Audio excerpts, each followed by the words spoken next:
Ladies and gentlemen, welcome back.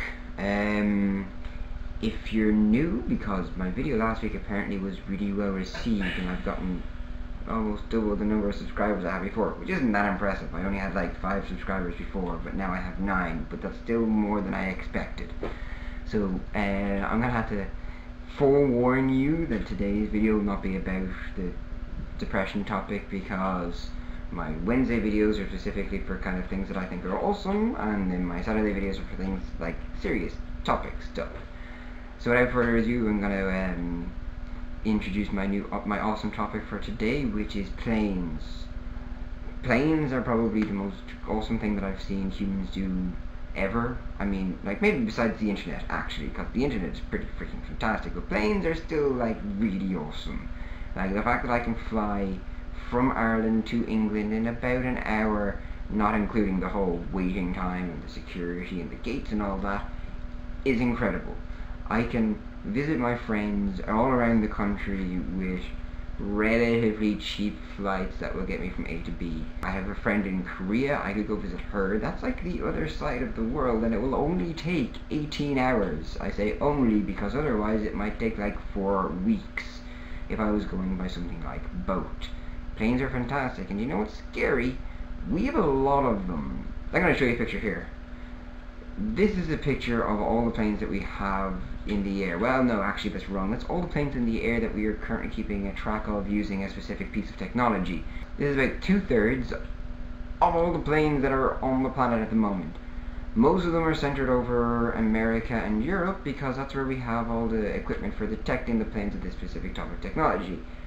That's incredible. Like, that's an insane number of planes. I didn't realize how many there was until I looked this up.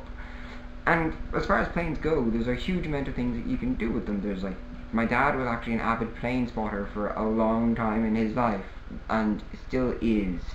But now, instead of having to like cycle out to Dublin Airport and sit there and count the planes coming in, he can keep track of them using an app on his phone. More about planes is that they're actually one of the safest ways to travel.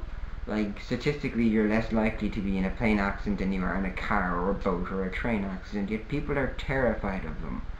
I don't know, well, no, I can understand why. It's a relatively new technology, people are like up in the air all the time. If the plane were to fall, you know, you're kind of doomed. Let's be fair, there are a couple of notable exceptions, like the Hudson River guy. But all of this means that the planes have one kind of horrible aspect, which is that, you know, terrorists, and they generally target planes as a kind of easy option. They're not really. I mean, if you wanted to do a lot of damage, you could do something better than flying a plane somewhere, but we're kind of afraid of planes crashing or falling out of the sky as a race, I think, as a whole, because they're so new and we don't really have much experience with them.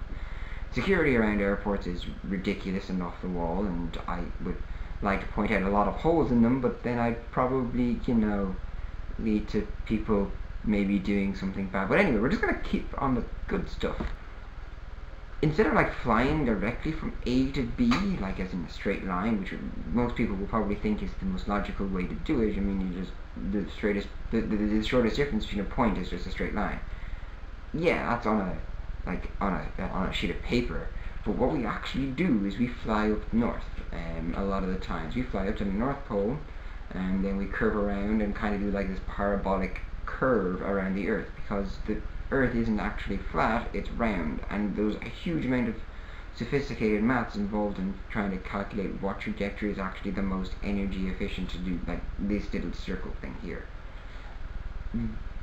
The amount of stuff that goes into an airplane to make it work, make it run, make sure it arrives at its destination safely without crashing into all of those other planes, see the giant thing of other planes, all of these things they have to avoid, is phenomenal. The people in the air traffic control towers, the work that they do, it's just great. I mean, I can't. Planes are amazing. I don't know why anyone would like trains or boats when planes are so awesome. Granted, having said that, I am terrified of planes because, like I said, you always feel like they're gonna fall out of the sky. I use planes a lot. Or I have used planes a lot. I don't really use them quite as much as I used to, because I don't really go on holidays abroad anymore, but I kind of do go to England. I use planes an average amount, I guess. They're probably going to become a bigger part of my life when I get older. Who knows? I'm planning on seeing a friend in Korea at some stage, which might be interesting to do a vlog from Korea. I'm going to try and get that on the list at some point. But until then, I guess we'll just see what happens. Alright, this has been my vlog. I'll talk to you again sometime.